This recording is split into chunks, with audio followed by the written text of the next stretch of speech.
안녕하세요. 리앤성의 성경 변호사입니다. 지난 영상에서 AI와 관련하여 정말 중요한 핵심 기술은 특허가 아닌 영업비밀로서 보호하는 것을 고려할 만하다라고 말씀드렸었는데요. 오늘은 영업비밀이 무엇이고 영업비밀로서 보호하는 것의 장점과 단점은 어떤지에 대해서 한번 알아보겠습니다. 영업비밀, Trade Secret이란 일반적으로 정보의 공개 또는 사용으로 인해 경제적 가치를 획득할 수 있는, 그리고 다른 사람들에게 정당한 수단에 의해 쉽게 확인될 수 없기 때문에 일반적으로 알려지지 않았고 비밀로서 유지하기 위한 합리적인 노력의 대상으로 정의하고 있습니다. AI와 관련하여 AI의 알고리즘이나 소스 코드 등을 포함한 지식재산을 보호하는 중요한 방법 중의 하나로서 패턴, 컴파일, 프로그램, 프로세스, 장치 등을 포함할 수 있겠습니다. 일단 영업비밀로서 보호하는 것의 가장 큰 장점 중 하나는 기간의 제한이 없다는 것인데요. 특허의 경우에는 출원일로부터 20년간 이와 같이 일정한 기간 내에서만 보호를 받을 수 있는 것에 비하여 영업비밀의 경우는 그 비밀성이 유지되는 한 영원히 보호받을 수 있다는 것이 가장 큰 장점입니다. 또한 특허와 같이 출원이나 등록을 해야 하는 별도의 절차가 없고, 따라서 관리나 등록을 관장하는 기관으로부터 정보의 공개를 요구받을 일도 없습니다. 하지만 비밀성을 영원히 유지한다는 것은 결코 쉬운 일은 아닌데요. 해당 비밀에 접근할 수 있는 임직원들 중 단 한 명이라도 퇴사하거나 이직 후 해당 비밀을 사용할 수 있다는 리스크를 항상 가지고 있기 때문입니다. 게다가 그렇게 한번 비밀성이 깨지는 순간 그때 가서 뒤늦게 특허 등으로 보호받을 방법이 없기 때문에 더 이상 어떠한 법적 보호도 받기 어려운 상황이 생길 수 있으니 신중한 결정이 필요하겠습니다.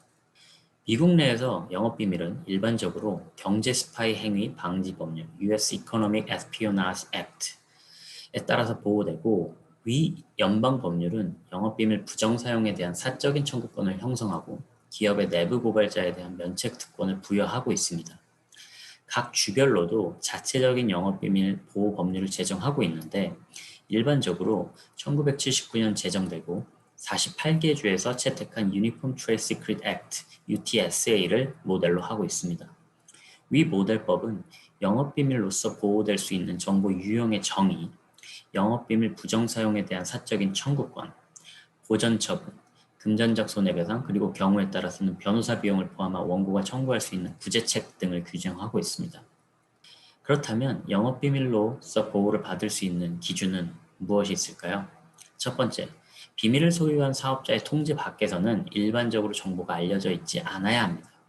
두 번째, 해당 정보의 기밀성으로부터 사업상의 경제적 이익 및 가치를 도출할 수 있어야 합니다. 세 번째로, 비밀을 소유한 사업자는 정보의 비밀성을 지키기 위하여 지속적으로 합리적인 노력을 기울여야 합니다. 여기서 정보의 비밀성을 지키기 위하여 지속적으로 기울여야 하는 합리적인 노력의 범위가 어디까지인가로 많은 다툼이 발생하는데요.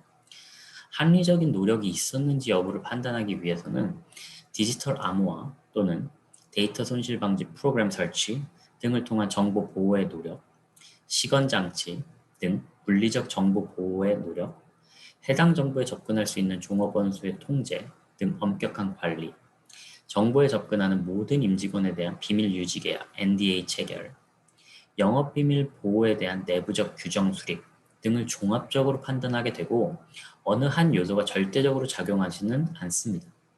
물론 위에서 열거된 그 외의 행위들도 고려 대상이 될 수 있으며, 여러 가지 노력 행위들이 중첩적으로 그리고 반복적으로 이루어질수록 영업비밀로 인정될 가능성이 높습니다.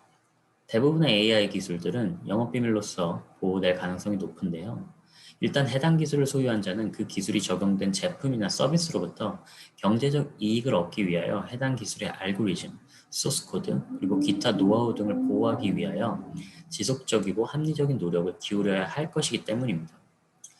특히 영업비밀이 이 인공지능과 관련된 지식재산 보호에 적합한 방법이라는 데에는 다음에 몇 가지 이유들을 추가적으로 생각해 볼 수 있겠습니다.